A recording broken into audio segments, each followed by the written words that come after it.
வணக்கம். தினமணி 2 தலைப்புச் செய்திகள்.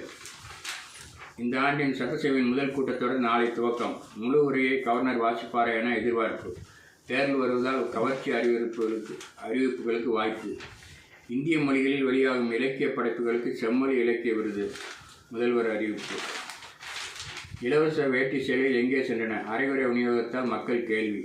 பொங்கல் விழாவில் மோதல், தொழிலாளி குத்திக் கொலை. சுருக்கெழுத்து தேர்வு தேதியை மாற்றி அமைக்க கோரிக்கை. வாழைப்பழ தகராறில் இந்து அடித்து கொலை. 24வது நாளாக போராட்டம். இடைநிலை ஆசிரியர்கள் கைது. எங்கிருந்தும் எப்போது வேண்டுமானாலும் பத்திரப்பதிவு செய்யும் வசதி விரைவில் அறிமுகம். புதிய வசதிகள். கடலோர மாவட்டங்களில் 24ஆம் தேதி மழை. சத்துணவு ஊழியர்கள் நாளை முதல் காலவரையற்ற வேலைநிறுத்தம். மீண்டும் சிபிஐ விசாரணை. டெல்லி சென்றார் விஜய். விஆர்எஸ் தர மறுப்பு. அரசு டாக்கில் அதிருப்தி.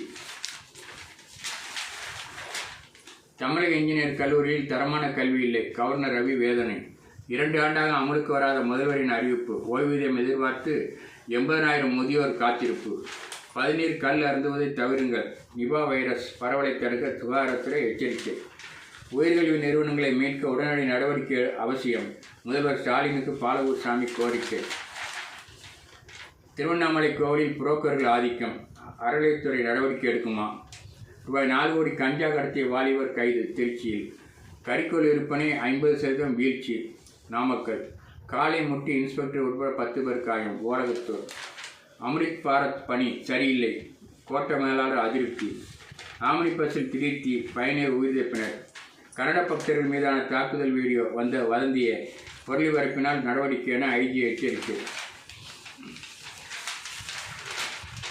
மாற்றிறைச்சி ஏற்றுமதியை மத்திய அரசு நிறுத்த வேண்டும். பசுவதையை தடுக்க ஆர்ஆர் கோபால்ஜி வலியுறுத்தல். அங்கீகாரமில்லாத மனைகள் பதிந்தால் கிரிமினல் வழக்கு. பதிவுத்துறை எச்சரிக்கை. தமிழிசை தலைமையில் பாஜக தேர்தல் அறிக்கை குழு. தமிழகத்திற்கு புதிய அம்ரித் பாரத் ரயில். அமைச்சர் பெருமிதம். முருகன். ஓசூரில் விமான நிலையம் சாத்தியமில்லை. கோரிக்கையை நிராகரித்தது மத்திய அரசு. வாக்காளர் பட்டியலில் பெயர் சேர்க்க 13 லட்சம் பேர் மனு. 5000 பேர் பலி. ஈரானில் நீடித்து வரும் வன்முறை சம்பவங்களில் குழந்தைகள் கர்ப்பிணியர்கள் குறிவைக்கப்பட்டதாக புகார். மமதா பானர்ஜி அரசின் காட்டாட்சியை தண்டிக்க மக்கள் முடிவு செய்துவிட்டனர். மேற்கு வங்கத்தில் பிரதமர் மோடி பேச்சு. தர்மம் நிலைத்திருக்கும் வரை இந்தியாவை அசைக்க முடியாது. ஆர்எஸ்எஸ் தலைவர் பெருமிதம். பாஜகவுக்கு தாவினார் மார்க்சிஸ்ட் கம்யூனிஸ்ட் முன்னாள் எம்எல்ஏ. ரூபாய் 325 லட்சம் கோடிக்கு 114 ரபேல் விமானம் வாங்க ராணுவ அமைச்சகம் பச்சை கொடி. பயங்கரவாதிகளை மட்டுமே